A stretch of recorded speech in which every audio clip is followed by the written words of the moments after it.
Assalamualaikum warahmatullahi wabarakatuh. Jumpa lagi dengan saya di channel Taufik AZK. Nah, pada kali ini saya akan memaparkan tentang 4 strategi yang dilakukan oleh Ibu Menteri Sosial untuk membantu masyarakat di masa pandemi COVID-19. Nah, pada situasi saat ini di tengah-tengah pandemi kita dihadapkan dengan yang namanya PPKM level 1, PPKM level 2, PPKM level 3 dan PPKM level 4. Yang mana pastinya dengan diterapkannya PPKM itu kita dituntut untuk mengurangi aktivitas di luar rumah, untuk beraktivitas secara normal, untuk menunjang kegiatan sehari-hari, baik itu dalam aktivitas sosial dan aktivitas ekonomi. Nah, jikalau aktivitas ekonomi kita terkendala, apalagi yang namanya masyarakat yang bekerja harian, pasti akan sulit untuk memenuhi kebutuhan sehari-hari. Nah, di dalam pemaparan dari Ibu Menteri pada waktu diskusi Sespimti Polri Dikrek ke-30 tahun 2021 dengan topik strategi pengelolaan dana bantuan sosial guna membantu kebutuhan hidup masyarakat dalam rangka pemulihan ekonomi nasional pada masa pandemi COVID-19. Ini disampaikan Ibu Menteri di Jakarta pada hari Selasa tanggal 7 bulan September. Beliau memaparkan 4 strategi. Apa sih 4 strategi yang dipaparkan oleh Ibu Menteri? Di channel ini akan kita bahas ya. Yang pertama, beliau melakukan perbaikan sistem walaupun tidak semua masyarakat melek, sehingga perlu menerjunkan tim Kementerian Sosial ke lapangan untuk mengetahui permasalahan yang terjadi di tengah masyarakat. Nah, Ibu Menteri menerjunkan tim untuk mengetahui apa yang menjadi permasalahan perbaikan sistem ya. Perbaikan sistem itu seperti pembaharuan data terpadu kesejahteraan sosial atau DTKS, men-cleansing data ganda, memadankan data ganda dengan nomor induk kependudukan. Selama hari ini penerima-penerima bantuan sosial itu datanya yang ada di DTKS itu tidak padan dengan data kependudukan. Setelah ditelusuri, NIK-nya yang ada di DTKS tidak padan dengan NIK yang ada di Dukcapil. Itu yang menyebabkan pada saat ini banyaknya masyarakat yang selama hari ini menerima bantuan sosial tidak menerima bantuan sosial lagi. Jadi saat ini sedang dilakukan perbaikan, dan itu secara terus-menerus real time dilakukan oleh instansi-instansi seperti Dinas Sosial bersinergi dengan Dukcapil dan dengan melibatkan peran aktif dari pemerintah daerah dan pekerja-pekerja sosial maupun relawan-relawan sosial agar masyarakat yang mendapatkan bantuan sosial yang terhenti bisa mendapatkannya kembali. Itu sebuah tugas yang terus dilakukan pada sampai saat ini, karena memang itu sebuah menjadi keharusan agar tepat sasarannya bantuan sosial ini untuk kedepannya. Itu yang dipaparkan oleh Ibu Menteri. Itu bisa terjadi jika semua instansi pemerintah daerah secara aktif melakukan secara real time, akan terwujudlah data yang akurat, valid dan tepat sasaran. Itu menjadi sebuah keharusan yang akan dilakukan secara terus-menerus pada saat ini. Nah, yang kedua, untuk mendukung transparansi penerima bantuan agar di setiap kelurahan dipampang data penerima bantuan, misalnya BPNT dan PKH, kendati ada item-item komponen yang berbeda untuk anak SD, SMP dan SLTA ya. Penerima bantuan itu akan dipampangkan, akan diumumkan di setiap kantor-kantor kelurahan, siapa sih penerima bantuan BPNT, siapa sih penerima bantuan PKH. Jadi masyarakat bisa melihat apakah dia terdaftar, apakah tetangganya terdaftar, begitu juga sebaliknya. Juga Ibu Menteri juga sudah meluncurkan aplikasi namanya Usul Sanggah yang tersedia di Play Store. Aplikasi cek bansos, di mana nanti kita semua lapisan masyarakat bisa untuk mengusulkan nama yang berhak menerima bantuan dan juga bisa menyanggah bila ada masyarakat yang sebenarnya tidak layak. Itu disampaikan oleh Ibu Menteri Sosial. Nah, aplikasi cek bansos ini bisa mengusul selama hari ini tetangga di sekitar kita sangat memprihatinkan kondisinya, tetapi tidak mendapatkan bantuan apa-apa sama sekali. Sungguh sangat prihatin. Jadi melalui aplikasi ini kita sendiri bisa mengusulkan.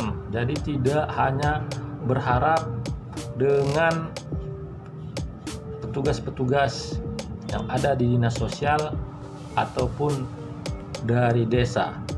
Masyarakat sendiri bisa mengusulkan dengan mendownload aplikasi, mendaftarkan aplikasi, selanjutnya untuk mengusulkan masyarakat tersebut.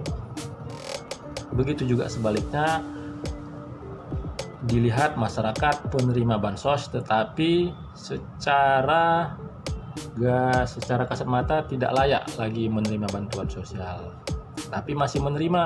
Nah, selama hari ini hanya bisa melaporkan secara lisan ataupun dibuat di media sosial, bansos tidak tepat sasaran, ada masyarakat yang layak tidak menerima bansos gitu. Jadi saat ini peran aktif masyarakat bisa melaporkan mana masyarakat yang tidak layak lagi menerima bansos, disanggah melalui aplikasi cek bansos. Nah, jadi setelah diusulkan ataupun disanggah, nanti masyarakat tersebut akan terkoneksi ke SysNG. SysNG ini ada di mana? SysNG ini adalah aplikasi yang ada di dinas sosial yang terkoneksi ke Pusdatin, Pusat Data dan Informasi yang ada di Kementerian Sosial. Disitulah berproses para penerima-penerima bantuan sosial yang ada di DTKS akan selanjutnya untuk dilakukan verifikasi oleh petugas-petugas yang ditunjuk oleh pemerintah daerah maupun petugas yang ditunjuk oleh dinas sosial setempat.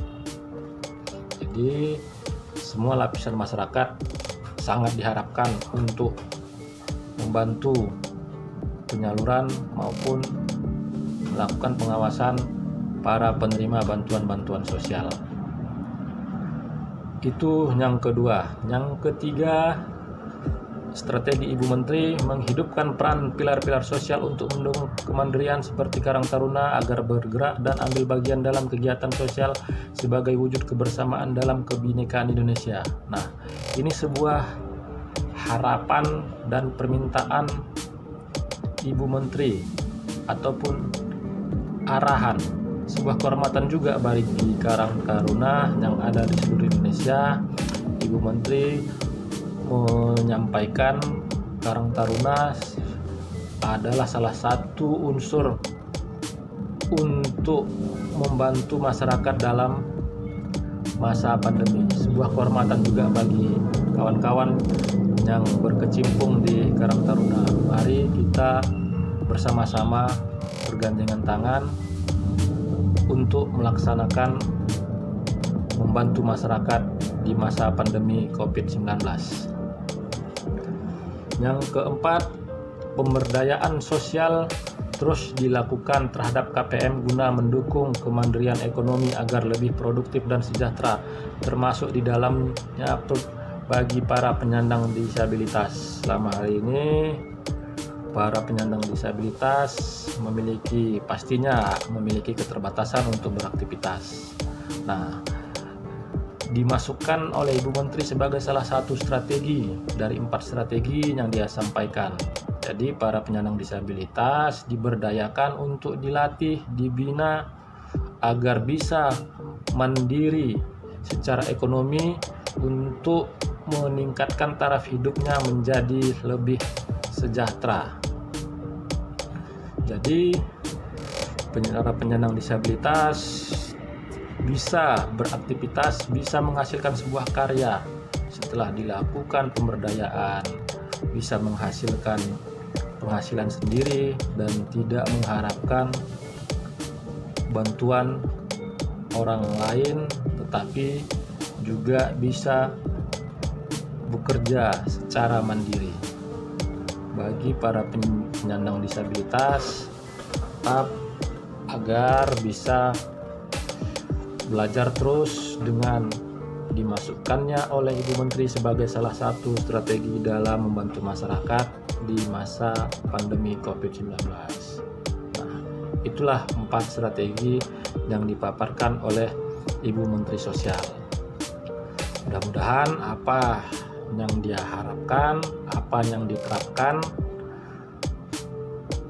keempat strategi itu bisa berjalan dengan lancar dan bisa berhasil.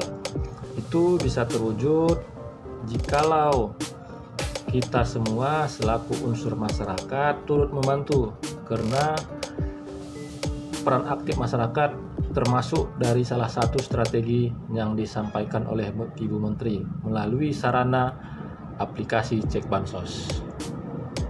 Ya, mungkin semoga apa yang saya sampaikan, 4 strategi yang diterapkan oleh Ibu Menteri bisa seterusnya membantu masyarakat dan bisa berjalan sebagaimana mestinya.